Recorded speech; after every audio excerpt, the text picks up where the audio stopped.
ચાલો ધોરણ 12 સબ્જેક્ટ વાણિજ્ય વ્યવસ્થા અને સંચાલન પાઠ ચોથો તો પાંચમો પાઠ પહેલાં ચલાવી લીધો. વ્યવસ્થા તંત્ર ઓર્ગેનાઇઝિંગ. એની અંદર એનું વેટેજ પણ 10 માર્ક્સ છે. કઈ રીતે 10 માર્ક્સ?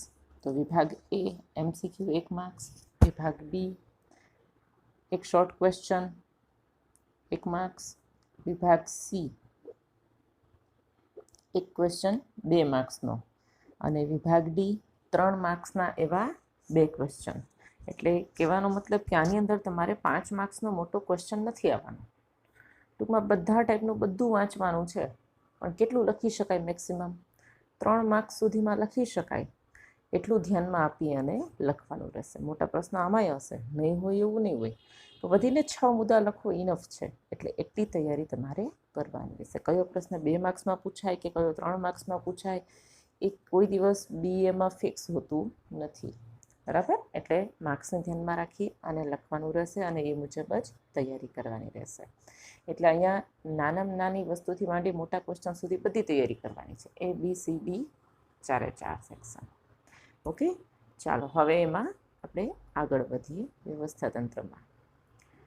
તો વ્યવસ્થા તંત્રમાં પ્રસ્તાવના જોઈએ. આયોજન દ્વારા એકમના ધ્યેય સુનિશ્ચિત કરવામાં આવે છે. સંચાલનની સફળતાનો આધાર માત્ર આયોજન પર નથી. સારામાં સારું પ્લાનિંગ કર્યું હોય પણ પછી વ્યવસ્થા તંત્ર કાંઈ યોગ્ય નથી તો સફળતા ન મળે. હવે આયોજન બહુ સારામાં સારું કર્યું છે, તો આયોજનના અસરકારક અમલ અને ધ્યેયની સિદ્ધિ માટે જે વહીવટી માળખું રચવામાં આવે છે તેને વ્યવસ્થા તંત્ર કહેવામાં આવે છે. જ્યારે સમાન ધ્યેયની સિદ્ધિ માટે એક કરતાં વધુ વ્યક્તિઓ કામ કરતા હોય, જો સમાન ધ્યેયની સિદ્ધિ એટલે બધાનો ધ્યેય કેવો છે? એક સરખો. એકમના અસરકારક વ્યવસ્થા તંત્રની આવશ્યકતા રહે છે. એકમની ધ્યેય સિદ્ધિ અને કાર્ય સફળતાનો આધાર એકમના કર્મચારીઓ વચ્ચે કાર્યોની સ્પષ્ટ વહેંચણી, સત્તા અને જવાબદારીનું વિભાજન, સત્તાની સોંપણી જેવી બાબતો પર રહેલો છે. સંચાલનની પ્રક્રિયામાં જે હેતુઓ સુનિશ્ચિત થાય છે, જે આપણે નક્કી કરેલા હેતુઓ છે, તેને વિધિસર રીતે અમલમાં મૂકવા માટે આયોજન કર્યું છે સરસ મજાનું, એને અમલમાં તો મૂકવું ને, તો એના માટે વ્યવસ્થા તંત્ર અનિવાર્ય છે. તેથી જ કહેવાય છે કે આયોજન એ ધંધાકીય સાહસનું મગજ છે, સંકલન એ પ્રાણ છે અને વ્યવસ્થા તંત્ર તેનું શું છે? શરીર છે. બરાબર, આ વસ્તુ ધ્યાનમાં રાખજો. ચાલો હવે આપણે આગળ જોઈએ. વ્યવસ્થા તંત્રનો અર્થ તો ફરજિયાત કરી જ નાખવાનો છે, પાકો એકદમ. સામાન્ય શબ્દોમાં કહીએ તો સમાન ધ્યેય સિદ્ધ કરવા પ્રવૃત્ત થયેલી વ્યક્તિઓ વચ્ચે, સમાન ધ્યેય સિદ્ધ કરવા પ્રવૃત્ત થયેલી વ્યક્તિઓ વચ્ચે સત્તા અને જવાબદારીની વહેંચણી કરતું માળખું એટલે વ્યવસ્થા તંત્ર. કોઈ પણ ક્વેશ્ચનમાં તમને પૂછાય વ્યવસ્થા તંત્ર એટલે શું, તો આ અર્થ તમારે લખી નાખવાનો છે. અને બી સેક્શન તો છે જ આપણી પાસે પૂછવા માટે, એટલા માટે પણ ફરજિયાત કરવાનું છે. એટલે ફરીથી કહું છું, જેટલા લેસનના નામ છે એ લેસનમાં જે ટાઇટલ છે ને એના અર્થ તો કરી જ નાખવાના. પછી વ્યાખ્યા આપેલી છે ચેસ્ટર આઈ બર્નાર્ડે. 2 કે તેથી વધુ વ્યક્તિઓના સહકાર દ્વારા થતી પ્રવૃત્તિ એટલે વ્યવસ્થા તંત્ર. 2 કે વધુ વ્યક્તિઓના સહકાર દ્વારા જે પ્રવૃત્તિ થાય છે એ વ્યવસ્થા તંત્ર છે. પછી એક બીજા લેખક છે લુઈસ એલન, એના જણાવ્યા મુજબ વ્યવસ્થા તંત્ર એ એવી પ્રક્રિયા છે કે જેમાં નિશ્ચિત હેતુઓ સિદ્ધ કરવા માટે લોકો વધુમાં વધુ અસરકારક રીતે કાર્ય કરી શકે. નિશ્ચિત હેતુઓ સિદ્ધ કરવા માટે લોકો વધુમાં વધુ અસરકારક રીતે કાર્ય કરી શકે તે હેતુથી કાર્યની સ્પષ્ટતા કરવાની. જો કાર્યની ફાળવણી હશે ને તો એકને એક કામ બેવડાશે પણ નહીં અને કોઈ કામ રહી પણ નહીં જાય. એટલે કાર્યની સ્પષ્ટતા કરવાની કે ભાઈ તારે આ કામ કરવાનું છે, તેનું વર્ગીકરણ કરવાની, એક જ કામના પાર્ટ પાડી દેશું. જવાબદારી અને સત્તાની સોંપણી કરવાની, કે કોઈ કામ કરવા માટે તમને જવાબદારી તો આપેલી છે કે આટલું કામ કરવાનું છે, પણ સત્તા નથી તો તમે કામ ન કરી શકો. તેમજ સંબંધો સ્થાપવાની પ્રક્રિયા છે. હવે જોઈએ વ્યવસ્થા તંત્રનો ખ્યાલ. સમગ્ર વહીવટ તથા સંચાલન પ્રક્રિયાને અસરકારક બનાવવા માટે કાર્યક્ષમ વ્યવસ્થા તંત્ર હોવું અનિવાર્ય છે. સંચાલનની મોટા ભાગની મુશ્કેલીઓ શેનાથી ઊભી થાય છે? બિનકાર્યક્ષમ વ્યવસ્થા તંત્ર માટે. આપણે એમ કહીએ કે મેનેજમેન્ટ અહીંયા સારું નથી, તો એનું કારણ બિનકાર્યક્ષમ વ્યવસ્થા તંત્ર છે. અને તેને કારણે ધંધાકીય એકમ નિશ્ચિત સમયમાં ધ્યેય સિદ્ધ કરી શકતું નથી. તેથી જ જો ધંધાકીય એકમ પાસે યોગ્ય અને અસરકારક વ્યવસ્થા તંત્ર હોય તો સાધનોના ઇષ્ટતમ ઉપયોગ દ્વારા સમય, શક્તિ અને નાણાંની બચત કરી શકાય છે અને એકમની પ્રવૃત્તિઓ વચ્ચે વિસંગતતાઓ નિવારી શકાય છે. આપણી પાસે જે સાધનો છે એનો શ્રેષ્ઠતમ ઉપયોગ કરી આપણે સમય, આપણી શક્તિ અને નાણાં એની બચત કરી શકીએ છીએ. વ્યવસ્થા તંત્રનો ખ્યાલ મૂળભૂત રીતે સમૂહ સાથે સંકળાયેલો છે.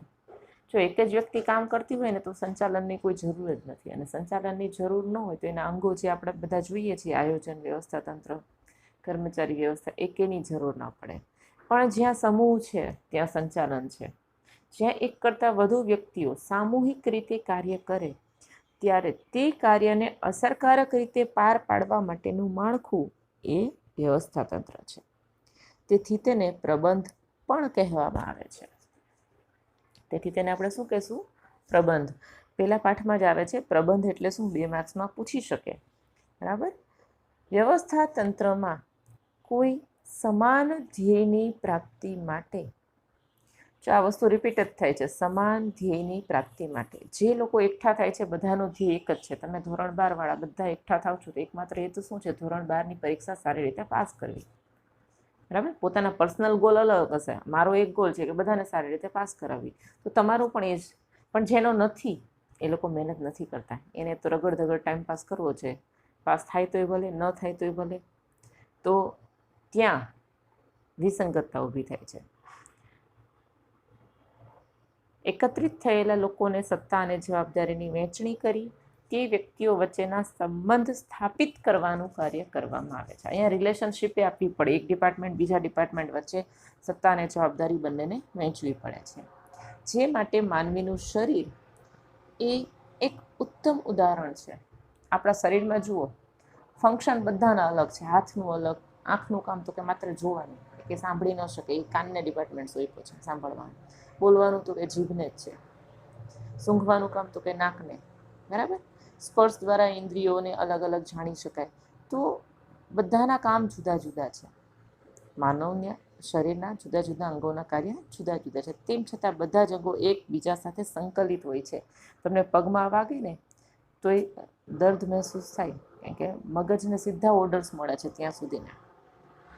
તો આ વસ્તુ છે. એવું જ એકબીજાનું કાર્ય અલગ છે. તેમ છતાં ખાલી હાથ એમ કે ભાઈ મારા વગર તમારું કંઈ કામ જ નથી, તો ખાલી હાથનું કાંઈ કામ નથી, પગનું પણ કામ છે. એમ શરીરના દરેક અંગોનું એટલું મહત્વ છે જેમ ધંધાની અંદર દરેક એકમનું છે. હવે જોઈએ વ્યવસ્થા તંત્રની લાક્ષણિકતાઓ. તો 9 લાક્ષણિકતાઓમાંથી એટલીસ્ટ તમારે કેટલી કરવાની રહેશે? 6. બરાબર. તો સૌથી પહેલી છે ધ્યેયલક્ષી પ્રવૃત્તિ. ધંધાકીય એકમના ધ્યેયની સિદ્ધિ માટે વ્યવસ્થા તંત્રની રચના કરવામાં આવે છે. જો કોઈ પણ કામ બિઝનેસમાં કે આપણી લાઈફમાં ધ્યેય વગરનું હોતું જ નથી. એટલે આ ધ્યેયલક્ષી પ્રવૃત્તિ છે. એકમમાં તેના મુખ્ય ધ્યેય ઉપરાંત વિભાગીય ધ્યેયની પણ રચના કરવામાં આવે છે. આવું શા માટે કહે છે? જેમ કીધું ને કે મુખ્ય ધ્યેય પાસ થવાનો છે સારી રીતે, મારો ને તમારો બંનેનો. પછી તમારો પર્સનલ આવે વિભાગીય, કે 90% ઉપર લેવા છે, 80% ઉપર લેવા છે, 70% છે, કે આ સબ્જેક્ટમાં મારે હાઈએસ્ટ લેવા છે. ઓકે. તો એવી જ રીતે ધંધાની અંદર અલગ અલગ ડિપાર્ટમેન્ટ છે. જરૂરિયાત મુજબ કયા કયા વિભાગો છે એ પણ આપણે જોઈ લીધા છે, વિભાગીય અધિકારીઓ છે. તો એ ડિપાર્ટમેન્ટ વાઇઝ એના ધ્યેય અલગ હશે કે ભાઈ વેચાણ વિભાગને કીધું હોય કે આ વર્ષે તમારું વેચાણનું ટર્નઓવર 2 કરોડ હતું તો હવે તમારે 4 કરોડે પહોંચાડવાનું છે, તો એ એનું અલગ ધ્યેય છે. એ પછી કર્મચારી વિભાગને ન લાગુ પડે એનો ધ્યેય, બરાબર. આ ઉપરાંત કર્મચારીઓના વ્યક્તિગત હેતુઓ પણ હોય છે, જેમ કીધું એમ તમારા પોતાના પર્સનલ હેતુ પણ હશે. તો આમ એકમના હેતુઓ, વિભાગીય હેતુઓ અને કર્મચારીઓના હેતુઓનું રૈખિક સંકલન કરતું માળખું એ વ્યવસ્થા તંત્ર છે. જેમ કીધું એમ કે મારો હેતુ છે સરસ રિઝલ્ટ આવે, તમારા વાલીનો હેતુ છે એના બાળકનું સરસ રિઝલ્ટ આવે, પણ તમારું પોતાનું હેતુ એવો નથી કે મારું સરસ રિઝલ્ટ આવે, તો પ્રોપર રિઝલ્ટ આવે નહીં. ત્રણેયના હેતુઓનું રૈખિક સંકલન કરતું માળખું એ વ્યવસ્થા તંત્ર છે. તેથી તે કેવી પ્રવૃત્તિ કહી શકાય? ધ્યેયલક્ષી પ્રવૃત્તિ છે. સેકન્ડ છે આયોજન પર આધારિત. આયોજન દ્વારા સુનિશ્ચિત કરવામાં આવેલ ધ્યેયને આધારે તેની રચના થાય છે. આમ વ્યવસ્થા તંત્રની રચના કરતા પહેલા શું થવું જરૂરી છે? આયોજન. આયોજન થાય તો જ બાકીના કામ થાય. ભવિષ્યમાં અમલમાં મૂકવાની યોજનાને આધારે જ એકમના માળખાનું ઘડતર થાય છે. કે ઇન ફ્યુચર આપણે કયો એક્શન પ્લાન મૂકવાનો છે એના આધારે જ અત્યારથી આપણે માળખાની રચના કરવી પડે. તેથી કહી શકાય કે વ્યવસ્થા તંત્ર આયોજન પર આધારિત છે. ત્રીજું છે સત્તા અને ફરજોની સોંપણી. ધંધાકીય એકમમાં કામ કરતી જુદી જુદી વ્યક્તિઓને તેમના કૌશલ્ય અને લાયકાતને આધારે જુદી જુદી પ્રવૃત્તિઓ સોંપવામાં આવે છે. વ્યવસ્થા તંત્રનું જો મહત્વનું કામ હોય તો સત્તા અને ફરજોની સોંપણી. દરેક વ્યક્તિ અલગ છે, જુદી જુદી વ્યક્તિ છે, તેમના કૌશલ્ય અલગ છે, તેમની લાયકાત અલગ છે, તો એ મુજબ એમને જુદી જુદી પ્રવૃત્તિઓ સોંપવામાં આવે છે. આ સાથે જે તે વ્યક્તિને તેની સત્તા વિશે પણ માહિતગાર કરવામાં આવે છે કે ભાઈ તમારે આ કામ કરવાનું છે તો તમને સત્તા આ સોંપેલી છે. આથી વ્યવસ્થા તંત્ર એ વ્યક્તિઓ વચ્ચે સત્તા ફરજના સંબંધો સ્થાપિત કરતું માળખું છે. 3 મુદ્દા જોયા. ધ્યેયલક્ષી પ્રવૃત્તિ છે વ્યવસ્થા તંત્ર, ત્યારબાદ આયોજન પર આધારિત, એમનેમ ઊભું નથી કરવામાં આવતું, સત્તા અને ફરજોની સોંપણી. ચોથો મુદ્દો છે માનવ પરિબળને મહત્વ. વ્યવસ્થા તંત્રમાં કેન્દ્ર સ્થાને કોણ છે? તો કે માનવી.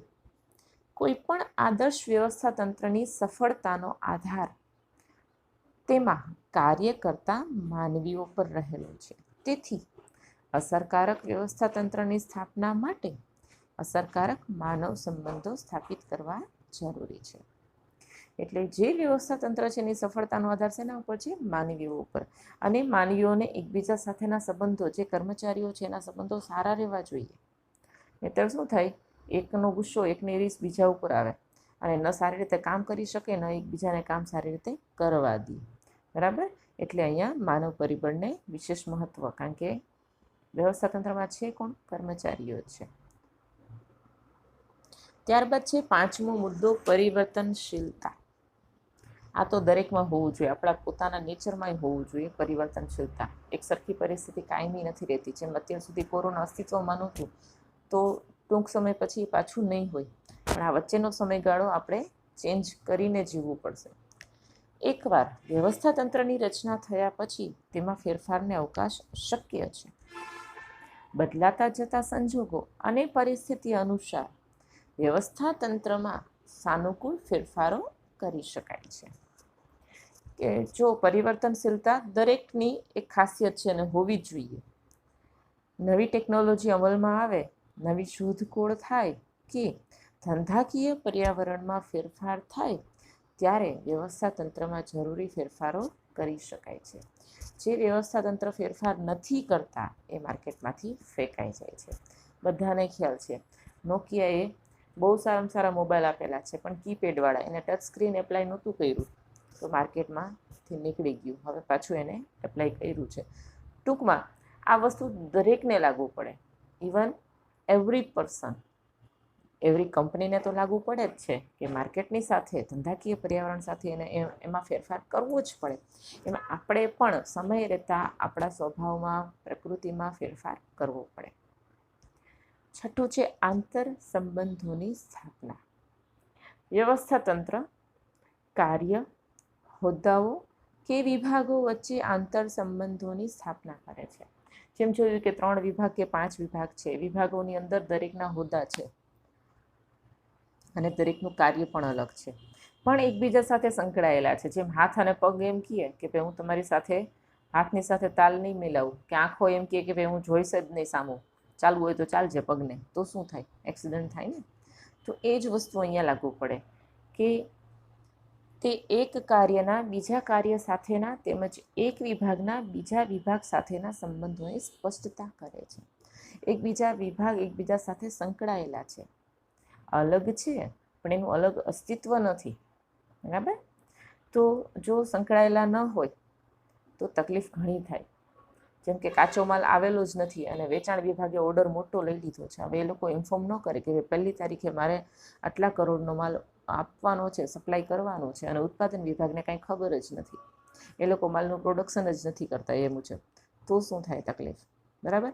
તો એને ઇન્ફોર્મ કરવું પડે કે ભાઈ આટલા સમયમાં આટલો માલ રેડી થઈ જશે તો હું ઓર્ડર લઉં છું. તો કે ઓકે થઈ જશે. તો ઉત્પાદન વિભાગ એ મુજબ કામ ચાલુ કરી દેશે અને વેચાણ વિભાગ એ મુજબ તૈયારી કરશે ઓર્ડર આપવાની. ત્યારબાદ છે દેખરેખ અને અંકુશ. દેખરેખ, અંકુશ અને સંકલન એ વ્યવસ્થા તંત્ર માટે મૂળભૂત જરૂરિયાતો છે. કર્મચારીને સોંપવામાં આવેલ કાર્ય તે તેની સત્તા અને ફરજને અનુલક્ષીને કરે છે કે કેમ તે અંગે દેખરેખ અને અંકુશની જોગવાઈ વ્યવસ્થા તંત્રમાં હોય છે. એટલે કામ યોગ્ય રીતે થાય છે કે એની દેખરેખ રાખવાની, કંઈ તકલીફ પડે તો માર્ગદર્શન આપવાનું, અંકુશ કંટ્રોલિંગ તો હોવું જરૂરી છે, અને સંકલન એકબીજા સાથે. ત્યારબાદ સામૂહિક પ્રવૃત્તિ છે. વ્યવસ્થા તંત્રમાં અનેક વ્યક્તિઓ ધ્યેય સિદ્ધિ માટે પ્રયત્નશીલ હોય છે. વ્યક્તિઓના આ પ્રયત્નોને વ્યવસ્થા તંત્ર યોગ્ય માળખું પૂરું પાડે છે, જેના દ્વારા સામૂહિક સહકારથી ધ્યેય સિદ્ધિની દિશામાં જઈ શકાય છે. સામૂહિક પ્રવૃત્તિ છે, દરેકના પોતાના પ્રયત્નો છે, પણ એને એક જ દિશામાં લઈ જવાના છે સામૂહિક સહકારથી. અને છેલ્લે છે નિયંત્રિત વહીવટી માળખું. વ્યવસ્થા તંત્ર એ ચોક્કસ પ્રકારનું નિયંત્રિત વહીવટી માળખું છે. એમાં કોઈ એમ કે નહીં મારે તો સત્તા અનલિમિટેડ છે, હું ગમે એમ એનો ઉપયોગ કરું તો એ ન ચાલે. બરાબર? નક્કી કરેલી સત્તા છે.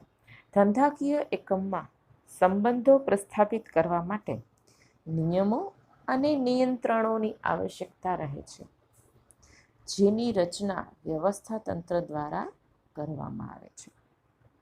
9 મુદ્દા જોયા આપણે.